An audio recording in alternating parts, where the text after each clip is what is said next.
قصص الانبیاء دوسرا حصہ شیطان کی دشمنی، پیشکش محمد طارق شاہد۔ جب آدم علیہ السلام کو پیدا کر دیا گیا تو اللہ تعالیٰ نے ان کی پشت پر ہاتھ پھیرا۔ ہاتھ پھیرتے ہی ان کی پشت سے قیامت تک پیدا ہونے والے انسان باہر نکل آئے۔ آدم کی تمام اولاد ان کے سامنے ظاہر ہو گئی، اور یہ بات نہایت وضاحت اور صراحت کے ساتھ قرآن مجید اور احادیث مبارکہ میں موجود ہے۔ مسلم بن یسار رحمت اللہ علیہ بیان کرتے ہیں کہ سیدنا عمر بن خطاب رضی اللہ عنہ سے کسی نے اس آیت کریمہ کے بارے میں پوچھا، وَإِذْ أَخَذَ رَبُّكَ مِن بَنِي آدَمَ مِن ظُهُورِهِمْ ذُرِّيَّتَهُمْ وَأَشْهَدَهُمْ عَلَىٰ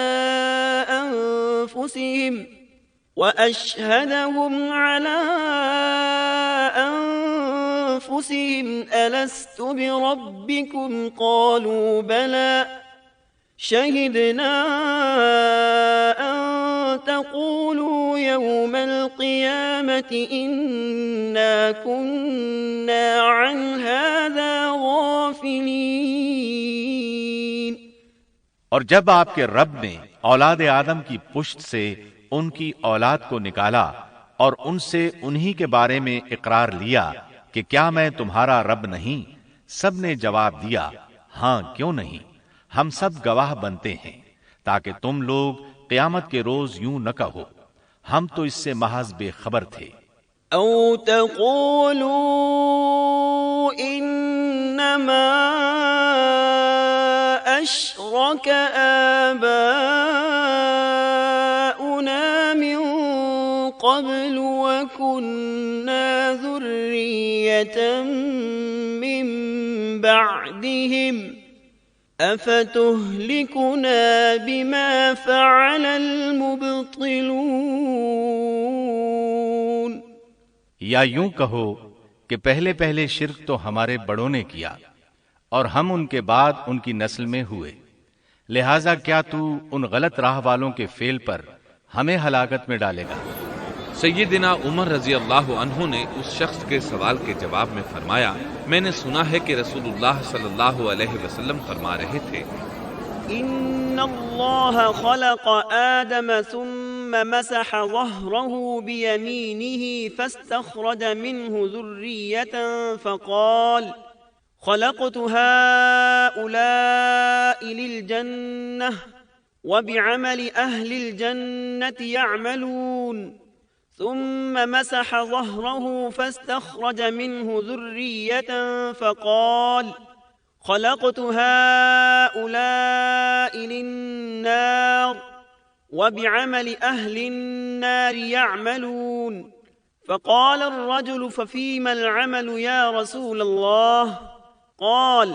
فقال رسول الله صلى الله عليه وسلم إن الله إذا خلق العبد للجنة استعمله بعمل أهل الجنة حتى يموت على عمل من أعمال أهل الجنة فيدخله الله الجنة، وإذا خلق العبد للنار استعمله بعمل أهل النار حتى يموت على عمل من أعمال أهل النار فيدخله الله النار۔ اللہ نے آدم علیہ السلام کو پیدا کیا، پھر اپنے دائیں ہاتھ کو اس کی پشت پر پھیرا اور اس سے نسل انسانی کو باہر نکالا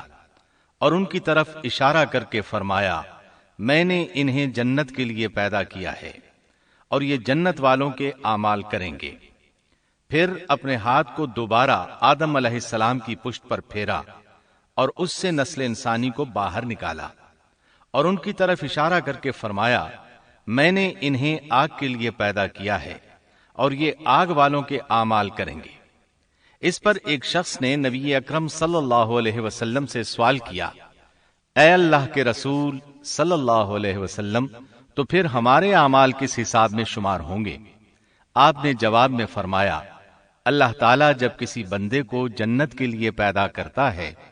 تو اس سے جنت والوں کے کام کرواتا ہے، حتیٰ کہ جنت والے اعمال میں سے ہی کسی عمل پر اس کا موت سے سامنا ہوتا ہے۔ اس وجہ سے اللہ اسے جنت میں داخل کرتا ہے، اور جب اللہ کسی بندے کو آگ کے لیے پیدا کرتا ہے تو اسے آگ والے اعمال پر لگا دیتا ہے، یہاں تک کہ وہ آگ والے اعمال میں سے کسی عمل پر مرتا ہے۔ اس کی وجہ سے اللہ اسے آگ میں داخل کر دیتا ہے۔ ہر شخص کے لیے اس کام میں آسانی پیدا کر دی جاتی ہے جس کے لیے وہ پیدا کیا گیا ہے۔ لیکن یہ بات ذہن میں ہر وقت موجود رہنی چاہیے کہ اللہ نے انسان کو اختیار دے رکھا ہے کہ وہ اپنی عقل اور فکر کی روشنی میں اللہ کے احکامات پر عمل پیرا ہو کر خود کو جنتی بنا لے، یا عقل کا درست استعمال نہ کرتے ہوئے شیطان کا پٹا گلے میں ڈال لے اور جہنم میں جگہ بنا لے۔ یہ تو اللہ نے انسان کو اختیار دے رکھا ہے، اس کی مرضی کہ جنت والے اعمال کرے یا جہنم والے۔ ہر انسان میں دونوں طرف جانے کی طاقت اور صلاحیت موجود ہے۔ اللہ نے انسان کو مجبور نہیں بنایا، البتہ ہر انسان کو جو بھی رویہ اختیار کرنا تھا اللہ کو اس کا علم تھا، اور اس کا علم برحق ہے، قطعی ہے، اس میں کوئی غلطی نہیں ہو سکتی، اس لیے اس نے اپنے علم کے مطابق تقدیر لکھ دی۔